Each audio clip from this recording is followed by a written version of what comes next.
अध्याय 2 सिद्ध योग्याचे दर्शन विचित्रपुरीचा वृत्तांत। मी मरुत व मलई या पुण्यस्थळी घडलेल्या रोमहर्षक अनुभवाचे मनन करीत श्रीपाद श्री वल्लभ स्वामींचे स्मरण करीत पुढील प्रवासास प्रारंभ केला। मार्गात अनेक पुण्यात्म्यांचे थोर संतांचे दर्शन घेत मी मार्गक्रमण करीत होतो। या प्रवासात आश्चर्याची गोष्ट अशी की काही न मागता भोजन मिळत असे। पांड्य देशातील कदंब वनात जाईपर्यंत माझ्या शरीराचे वजन क्रमाक्रमाने कमी होत होते। या प्रांतात अति जागृत असे शिवलिंग होते। त्याचे मी दर्शन घेतले व विश्रांतीसाठी शिवालयात थोडा वेळ थांबलो। नंतर प्रवास करण्यास सुरुवात केली। मार्गात मला सिद्ध योगींद्र नावाच्या एका महान तपस्व्याचा आश्रम लागला। मी आश्रमात जाऊन त्या महापुरुषांचे चरणी नतमस्तक झालो। त्यांनी मोठ्या वात्सल्यपूर्ण भावाने माझ्या डोक्यावर हात ठेवला आणि श्रीपाद श्री वल्लभ दर्शन प्राप्तिरस्तु असा तोंड भरून आशीर्वाद दिला। त्यांच्या चरणस्पर्शाने माझे शरीर कापसाप्रमाणे हलके वाटू लागले होते। ते महायोगी मला म्हणाले, तू दर्शन घेतलेले ते शिवलिंग अत्यंत जागृत आहे। त्याची कथा सुद्धा मोठी रंजक आहे। देवेंद्राने आपल्या सामर्थ्याने अनेक राक्षसांना मारून टाकले, परंतु त्याच्यातील एक राक्षस पळून गेला व त्याने महादेवाची तपस्या करण्यास सुरुवात केली। तो ध्यानस्थ असताना इंद्राने त्या राक्षसास निर्दयतेने ठार केले। त्याच्या हत्येमुळे इंद्राचे सारे तेज लोप पावले व तो निस्तेज दिसू लागला। या पापाचे क्षालन करण्यासाठी त्याने अनेक तीर्थांचे दर्शन घेतले। पांड्य देशातील कदंब वनात तो आला आणि काय आश्चर्य, तेथील शिवलिंगाच्या प्रभावामुळे तो पूर्वीसारखा कांतिमान तेजस्वी दिसू लागला। त्याला अत्यंत आनंद झाला व त्या क्षेत्राचे महात्म्य जाणून घेण्याची उत्कंठा लागली। इंद्राने तेव्हा मोठ्या उत्सुकतेने पाहिले, तेव्हा त्या दिव्य शिवलिंगाचे दर्शन झाले। मोठ्या भक्तिभावाने त्याने त्याचे पूजन अर्चन केले। नंतर त्या स्वयंभू लिंगावर सुंदरसे देवालय बांधले। हे इंद्राने प्रतिष्ठापना केलेले शिवलिंग समस्त पापांचे हरण करणारे असून अत्यंत मंगलदायक आहे। पुण्यवंतांना श्री दत्तप्रभूंच्या भक्तांना विनासायास याचे दर्शन घडते। मी त्या महायोग्याचे हे वक्तव्य ऐकून अत्यंत रोमांचित झालो होतो। मोठ्या श्रद्धाभावाने त्यांचे चरणकमली मी नमस्कार केला, तेव्हा त्यांनी त्या शिवलिंगाचे पुन्हा एकदा दर्शन घेण्यास सांगितले। मी त्यांच्या आदेशानुसार पुन्हा त्या वनात गेलो। तेथे मला अतिशय सुंदर असे शिवालय दिसले, पण मी पाहिलेले शिवमंदिर हे नव्हतेच। मला हे मंदिर श्री मीनाक्षी सुंदरेश्वराच्या मंदिरासारखे अप्रतिम वाटले। मी मोठ्या श्रद्धेने शिवलिंगाचे दर्शन घेतले व श्री सिद्ध योगींद्राकडे येण्यास निघालो। तेथील परिसर जनसमुदायाने भरलेल्या एका शहरासारखा वाटला। श्री योगींद्रांचा आश्रम मात्र सापडला नाही। मी श्रीपाद श्री वल्लभ स्वामींचे मनात चिंतन करून पुढे प्रवास करण्यास प्रारंभ केला, तेव्हा सूर्यास्त होऊन अंधकार चोहीकडे पसरला होता। मी मार्गक्रमण करीतच होतो। माझ्या मागून प्रकाशाचा झोत आल्यासारखे वाटल्याने मी मागे वळून पाहिले। माझ्या मागे 3 शिरे असलेला एक सर्प येत होता। त्याच्या मस्तकावर 3 दिव्य मणी होते। त्यांचाच प्रकाश मला मार्ग दाखवित होता। मी अत्यंत भयभीत झालो होतो। माझ्या हृदयाचे स्पंदन वाढत होते। मी श्रीपाद श्री वल्लभांच्या दिव्य नामाचा उच्चार करीत पुढे चाललो होतो। त्या सर्पाचा उजेड मार्ग प्रदर्शन करीत होता। शेवटी मी कसाबसा श्री सिद्ध योगींद्राच्या आश्रमात पोहोचलो, तेव्हा तो दिव्य सर्प व त्याचा प्रकाश तत्काळ अदृश्य झाला। श्री सिद्ध योगींद्रांनी माझे मोठ्या प्रेमाने स्वागत केले व केळीच्या पानात भाजलेले गरम गरम चणे प्रसाद म्हणून दिले। मी ते पोटभर खाल्ले, परंतु माझ्या हृदयातील धडधड कमी झाली नव्हती। तेव्हा त्या दयामूर्ती योगीश्वरांनी मोठ्या प्रेमभावाने माझ्या धडधडत्या छातीवर हात फिरवला। नंतर तो दिव्य हस्त माझ्या मस्तकावरून फिरवला व माझ्या डोळ्यांनाही प्रेमस्पर्श केला। त्या करुणामय स्पर्शाने माझ्या हृदयातील सारी धडधड पार पडून गेली। तसेच मनातील वाईट विचार, दुष्ट संकल्प बाहेर निघून जात असल्याचे जाणवले। हृदय एका अनामिक आनंदाने भरून गेले। श्री दत्त महिमा, श्रीपाद श्री वल्लभ स्वामींचा अनुग्रह संपादन करण्यास योग्यता। यावेळी सिद्धयोगी म्हणाले, तू अगोदर दर्शन घेतलेले शिवलिंग आणि त्यानंतर दर्शन घेतलेले श्री सुंदरेश्वराचे मंदिर ही 2 वेगवेगळी देवालये नाहीत। तुला अशा प्रकारचा अनुभव घडवून आणावा अशी श्री दत्तात्रयांची अनुज्ञा होती, म्हणून तुला अशी वेगवेगळी मंदिरे दाखवली। श्री दत्ताच्या कृपाप्रसादाने काळास मागे नेऊन देवेंद्राने प्रतिष्ठापना केलेली मूर्ती, त्यावेळचा परिसर तुला दाखवला। तू पाहिलेली सारी सृष्टी समजणे एक मायेचा खेळ आहे। सर्व काही चैतन्य स्वरूप आहे। श्री दत्तप्रभूंच्या केवळ संकल्पाने भविष्य वर्तमानामध्ये बदलू शकते। वर्तमान काळ भूतकाळात व भूतकाळ वर्तमानात परावर्तित होऊ शकतो। भूतकाळातील घडलेल्या साऱ्या घटना वर्तमान काळात घडत असलेल्या व भविष्यकाळी घडणाऱ्या साऱ्या घटना श्री दत्तप्रभूंच्या संकल्पानुसार घडतात।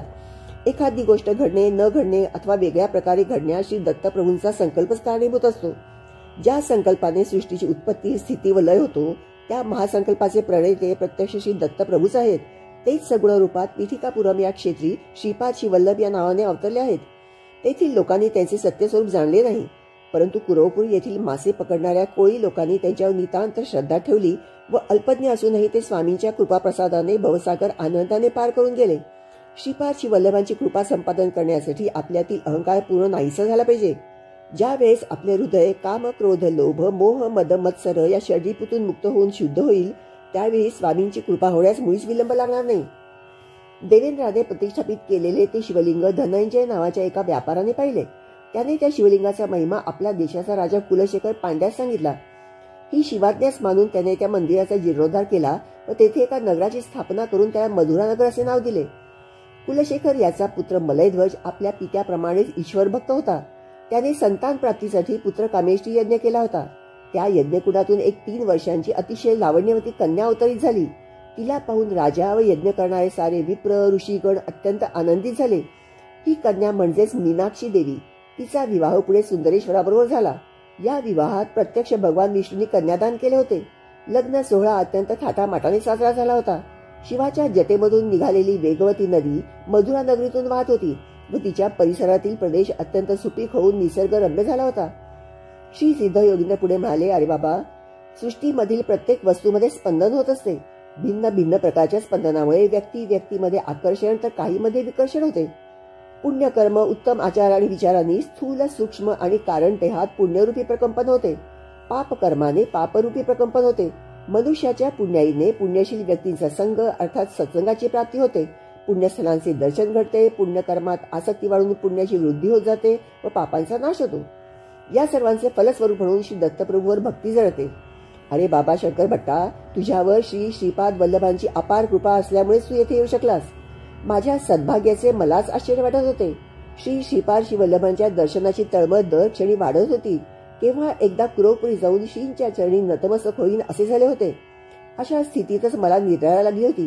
दुसऱ्या दिवशी सकाळी उठलो तर आश्चर्याचा धक्काच बसला. मी एका उंचशा टेकडीवरील पिंपळाच्या झाडाखाली होतो. जवळपास कोणी माणसे नव्हती. मी रात्रीच्या सिद्ध योगींद्राच्या आश्रमात राहिलो होतो. तो आश्रम दिसत नव्हता. मला वाटले रात्रभर ज्या आश्रमात राहिलो, श्री सिद्ध योगीच्या वचनामृताचा आस्वाद घेतला, तो एक भ्रम होता काय, असे नाना विकल्प मनात येऊ लागले. तेव्हा मी आपले सामान आवरून घेऊन पुन्हा प्रवास सुरू केला. सकाळी निघालेला दुपार झाली तरी चालतच होतो. थोड्याच वेळात एक लहानसे गाव दिसले. मला अत्यंत भूक लागली होती. मी ब्राह्मणांच्या शिवाय इतर कोणाचे घरी अन्न ग्रहण करीत नसे. त्या गावात एकही ब्राह्मण नव्हता. तो एक गिरिजन लोकांचे गाव होता. त्याचा मुख्य माझ्याजवळ आला व म्हणाला, आमच्या गावात कोणी ब्राह्मण नाही. आम्ही तुला फळे व मध देतो. त्याप्रमाणे त्या वृद्ध गृहस्थाने मला फळे व मध आणून दिले. मी ते खाणार एवढ्यात एक कावळा उडत आला आणि माझ्या डोक्यावर येऊन बसला व चोचीने डोक्यास इजा करू लागला. मी त्याला हाकलण्याचे खूप प्रयत्न केले, परंतु व्यर्थ गेले. तेवढ्यात बाजूस असलेल्या झाडावरून एकदम 4-5 कावळे आले. ते माझ्या हातावर, खांद्यावर बसून चोचीने हातापायांना जखमा करू लागले. मी तेथून फळे मध टाकून पळालो. तो वृद्ध ग्रस्त म्हणत होता, मी कोणा सिद्ध पुरुषाची निंदा केली असेल त्यामुळेच हा कावळ्यांचा त्रास भोगावा लागला. मला आठवले, मी त्या सिद्ध योगींद्राबद्दल मनात शंका घेतली होती. त्याच अपराधाची ही शिक्षा होती. माझे शरीर रक्तबंबाळ झाले होते. मी पळत होतो. कावळे पाठलाग करीतच होते. मी श्रीपाद वल्लभांची मनोमन प्रार्थना केली व या संकटातून सुटका करण्याची विनंती केली. तेव्हा मला समोर एक औदुंबराचे झाड दिसले. मी त्या झाडाखाली विश्रांतीसाठी बसलो. त्यावेळी मला जाणवले की माझ्या शरीरातून एक प्रकारचा दुर्गंध येत आहे. त्या वासामुळे जवळपास असलेल्या वारुळातून सर्प बाहेर आले आणि दंश करण्यास सुरुवात केली. त्याच्या त्या विषाने मी मृतप्रायच झालो. तोंडातून फेस येत होता. हृदयाचे ठोके मंद गतीने चालले होते.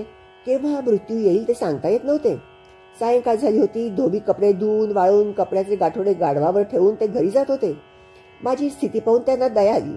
त्यांनी मला एका गाढवावर बसवले व त्यांच्या गावातील चर्म वैद्याकडे घेऊन गेले.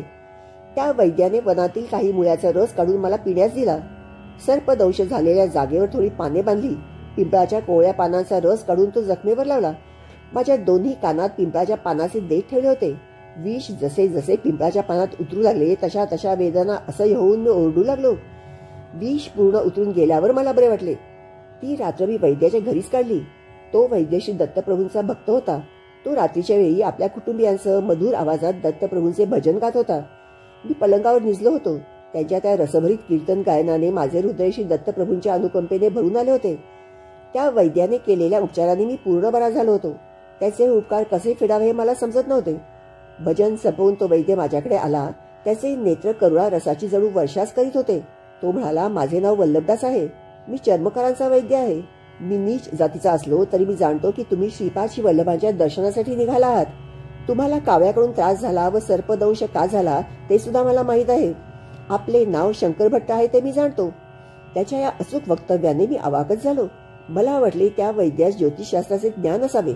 हा विचार मनात येताच वल्लभदास म्हणाला, मी ज्योतिषी नाही. श्री पीठिकापुरम म्हणजे पंडितांचे माहेरघर. सांग वेदार्थ सम्राट अशी पदवी मिळवलेले श्री मल्हारी बापन्ना अवधानलू यांनी सुद्धा या पुण्यभूमीत निवास केला होता. परंतु हे प्रगाढ वेदज्ञान असलेले पंडित अहंकारामुळे श्रीपाद वल्लभांचे खरे स्वरूप जाणू शकले नाहीत.